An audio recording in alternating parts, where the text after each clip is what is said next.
guys, welcome back to Rain Reads. Today we'll be reading the next chapter of Alice's Adventures in Wonderland. I decided to just do one chapter at a time from this book because they're pretty long, so it makes a decent length video, about 15 minutes, I guess. Also, hopefully this will be the last time that the audio is weird. I ordered an adapter to plug my microphone to my iPad, so hopefully that will be better soon. So we will be starting from chapter 6. Let's begin. Chapter 6. Pig and Pepper. For a minute or two, she stood looking at the house and wondering what to do next, when suddenly a footman in livery came running out of the wood. She considered him to be a footman because he was in livery. Otherwise, judging by his face only, she would have called him a fish, and rapped loudly at the door with his knuckles.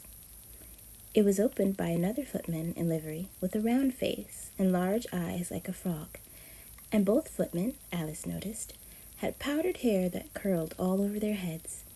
She felt very curious to know what it was all about, and crept a little way out of the wood to listen. The fish footman began by producing from under his arm a great letter, nearly as large as himself, and this he handed over to the other, saying in a solemn tone, "For the Duchess, an invitation from the Queen to play croquet." The frog footman repeated in the same solemn tone, only changing the order of the words a little. "From the Queen, an invitation for the Duchess to play croquet." Then they both bowed low, and their curls got entangled together. Alice laughed so much at this that she had to run back into the wood for fear of their hearing her, and when she next peeped out, the fish footman was gone, and the other was sitting on the ground near the door, staring stupidly up into the sky. Alice went timidly up to the door and knocked. "There's no sort of use in knocking," said the footman, "and that for 2 reasons. First, because I'm on the same side of the door as you are. Secondly, because they're making such a noise inside no one could possibly hear you." And certainly there was a most extraordinary noise going on within, a constant howling and sneezing, and every now and then a great crash, as if a dish or kettle had been broken to pieces. "Please, then," said Alice, "how am I to get in?" "There might be some sense in your knocking," the footman went on without attending to her, "if we had the door between us. For instance, if you were inside, you might knock, and I could let you out, you know." He was looking up into the sky all the time he was speaking, and this Alice thought decidedly uncivil. But perhaps he can't help it," she said to herself. "His eyes are so very nearly at the top of his head, but at any rate he might answer questions." "How am I to get in?" she repeated aloud. "I shall sit here," the footman remarked, "till tomorrow." At this moment the door of the house opened, and a large plate came skimming out, straight at the footman's head. It just grazed his nose and broke to pieces against one of the trees behind him. "Or next day, maybe," the footman continued in the same tone, exactly as if nothing had happened. "How am I to get in?" asked Alice again in a louder tone. "Are you to get in at all?" said the footman. "That's the first question, you know." It was, no doubt, only Alice did not like to be told so. "It's really dreadful," she muttered to herself, "the way all the creatures argue. It's enough to drive one crazy." The footman seemed to think this a good opportunity for repeating his remark with variations. "I shall sit here," he said, "on and off for days and days." "But what am I to do?" said Alice. "Anything you like," said the footman, and began whistling. "Oh, there's no use in talking to him," said Alice desperately. "He's perfectly idiotic." And she opened the door and went in. The door led right into a large kitchen, which was full of smoke from one end to the other. The Duchess was sitting on a three-legged stool in the middle, nursing a baby. The cook was leaning over the fire, stirring a large cauldron which seemed to be full of soup. "There's certainly too much pepper in that soup," Alice said to herself, as well as she could for sneezing.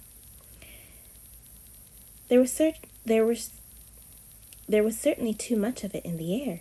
Even the Duchess sneezed occasionally, and as for the baby, it was sneezing and howling alternately without a moment's pause. The only things in the kitchen that did not sneeze were the cook and a large cat which was sitting on the hearth and grinning from ear to ear. "Please, would you tell me," said Alice, a little timidly, for she was not quite sure whether it was good manners for her to speak first, "why your cat grins like that?" "It's a Cheshire cat," said the Duchess, "and that's why. Pig!" She said the last word with such sudden violence that Alice quite jumped, but she saw in another moment that it was addressed to the baby and not to her, so she took courage and went on again. "I didn't know that Cheshire cats always grinned. In fact, I didn't know that cats could grin." "They all can," said the Duchess, "and most of 'em do." "I don't know of any that do," Alice said very politely, feeling quite pleased to have got into a conversation. "You don't know much," said the Duchess, "and that's a fact." Alice did not at all like the tone of this remark, and thought it would be as well to introduce some other subject of conversation. While she was trying to fix on one, the cook took the cauldron of soup off the fire, and at once set to work throwing everything within her reach at the Duchess and the baby. The fire irons came first, then followed a shower of saucepans, plates, and dishes. The Duchess took no notice of them even when they hit her, and the baby was howling so much already that it was quite impossible to see whether the blows hurt it or not. "Oh, please, mind what you're doing!" cried Alice, jumping up and down in an agony of terror. "Oh, there goes his precious nose!" as an unusually large saucepan flew close by it and very nearly carried it off. "If everybody minded their own business," the Duchess said in a hoarse growl, "the world would go round a deal faster than it does." "Which would not be an advantage," said Alice, who felt very glad to get an opportunity of showing off a little of her knowledge. "Just think of what work it would make with the day and night. You see, the earth takes 24 hours to turn round on its axis." "Talking of axes," said the Duchess, "chop off her head." Alice glanced rather anxiously at the cook to see if she meant to take the hint, but the cook was busily stirring the soup and seemed not to be listening, so she went on again. 24 hours, I think. Or is it 12? Oh, don't bother me," said the Duchess. "I never could abide figures." And with that she began nursing her child again, singing a sort of lullaby to it as she did so, and giving it a violent shake at the end of every line. "Speak roughly to your little boy and beat him when he sneezes. He only does it to annoy, because he knows it teases." Chorus, in which the cook and the baby joined. "Wow, wow, wow!" While the Duchess sang the second verse of the song, she kept tossing the baby violently up and down, and the poor little thing howled so that Alice could hardly hear the words. "I speak severely to my boy, I beat him when he sneezes, for he can thoroughly enjoy the pepper when he pleases." Chorus. "Wow, wow, wow!" "Here, you may nurse it a bit if you like." the Duchess said to Alice, flinging the baby at her as she spoke.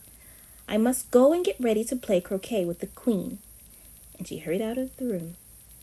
The cook threw a frying pan after her as she went out, but it just missed her. Alice caught the baby with some difficulty, and it was a queer-shaped little creature, and held out its arm. Alice caught the baby with some difficulty, as it was a queer-shaped little creature, and held out its arms and legs in all directions. "Just like a starfish," thought Alice. The poor little thing was snorting like a steam engine when she caught it, and kept doubling itself up and straightening itself out again, so that, altogether, for the first minute or two, it was as much as she could do to hold it. As soon as she had made out the proper way of nursing it, which was to twist it up into a sort of knot, and then keep tight hold of its right ear and left foot, so as to prevent its undoing itself, she carried it out into the open air. "If I don't take this child away with me," thought Alice, "they're sure to kill it in a day or two. Wouldn't it be murder to leave it behind?" She said the last words out loud, and the little thing grunted in reply. It had left off sneezing by this time. "Don't grunt," said Alice. "That's not at all a proper way of expressing yourself." The baby grunted again, and Alice looked very anxiously into its face to see what was the matter with it. There could be no doubt that it had a very turn-up nose, much more like a snout than a real nose. Also, its eyes were getting extremely small for a baby. Altogether, Alice did not like the look of the thing at all, but perhaps it was only sobbing, she thought, and looked into its eyes again to see if there were any tears. No, there were no tears. "If you're going to turn into a pig, my dear," said Alice, seriously, "I'll have nothing more to do with you. Mind now." The poor little thing sobbed again, or grunted, it was impossible to say which, and they went on for some while in silence. Alice was just beginning to think to herself, "Now, what am I to do with this creature when I get it home?" when it grunted again so violently that she looked down into its face in some alarm. This time there could be no mistake about it. It was neither more nor less than a pig, and she felt that it would be quite absurd for her to carry it further. So she set the little creature down and felt quite relieved to see it trot away quietly into the wood. "If it had grown up," she said to herself, "it would have made a dreadfully ugly child, but it makes rather a handsome pig, I think." And she began thinking over other children she knew who might do very well as pigs, and was just saying to herself, "If one only knew the right way to change them," when she was a little startled by seeing the Cheshire Cat sitting on a bough of a tree a few yards off. The cat only grinned when it saw Alice. It looked good-natured, she thought. Still, it had very long claws and a great many teeth, so she felt that it ought to be treated with respect. "Cheshire Puss," she began, rather timidly, as she did not at all know whether it would like the name. However, it only grinned a little wider.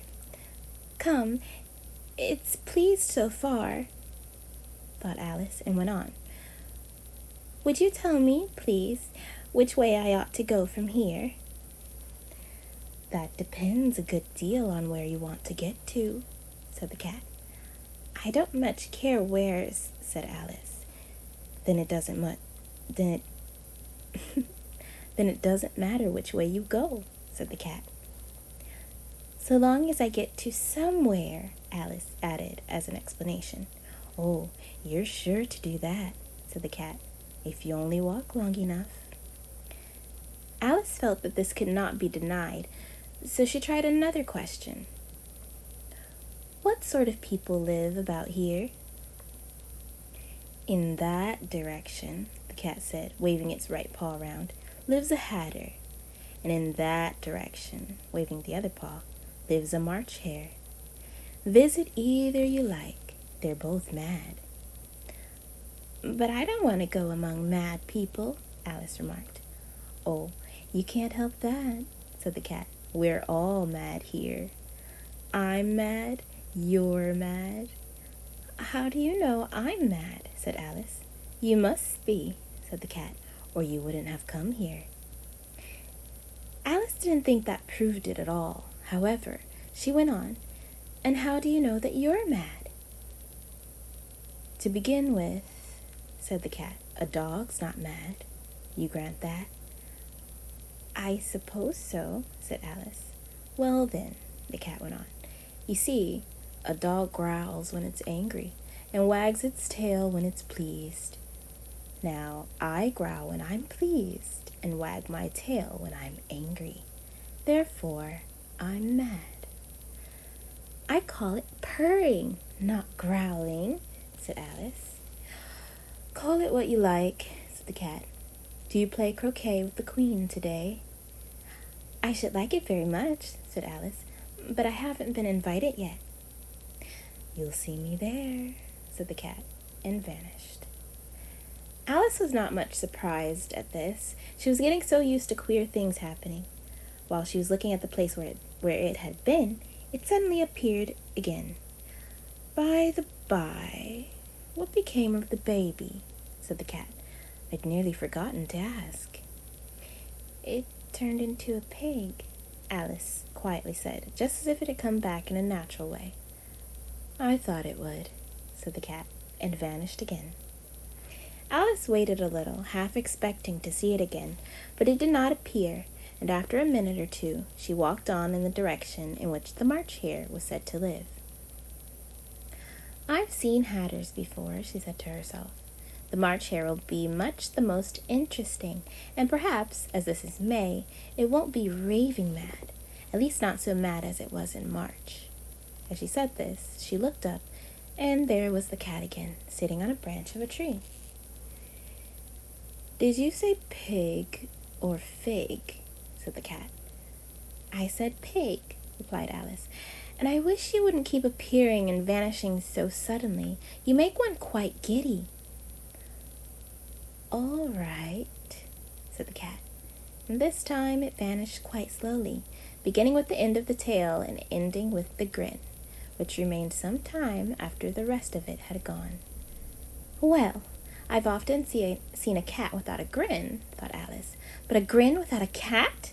It's the most curious thing I ever saw in my life. She had not gone much farther before she came in sight of the house of the March Hare. She thought it must be the right house, because the chimneys were shaped like ears, and the roof was thatched with fur. It was so large a house that she did not like to go nearer till she had nibbled some more of the left-hand bit of mushroom, and raised herself to about 2 feet high. Even then she walked up towards it rather timidly, saying to herself, Suppose it should be raving mad after all. I almost wish I'd gone to see the Hatter instead.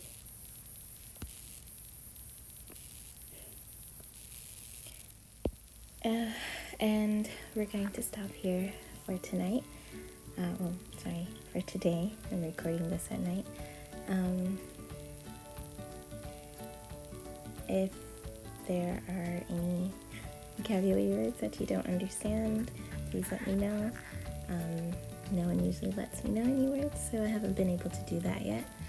But I hope to be able to explain them either in comments or in the beginning of the next video, like where I do my introduction.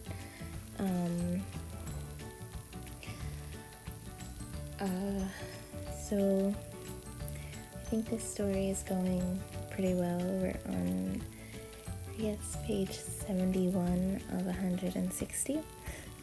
So it's going pretty well.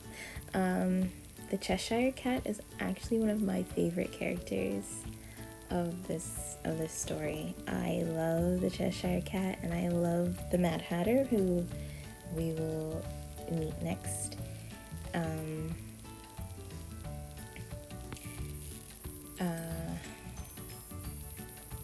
Yeah. So I hope you're enjoying this story and these videos. I'm really grateful for the people who watch them, and I appreciate anyone and everyone who has liked and subscribed, and the people who have shared my videos. I have a few people who have shared my channel with their friends or with or on their social media, so that's really nice. So thank you so much for listening. I hope you enjoyed. Take care. Goodbye.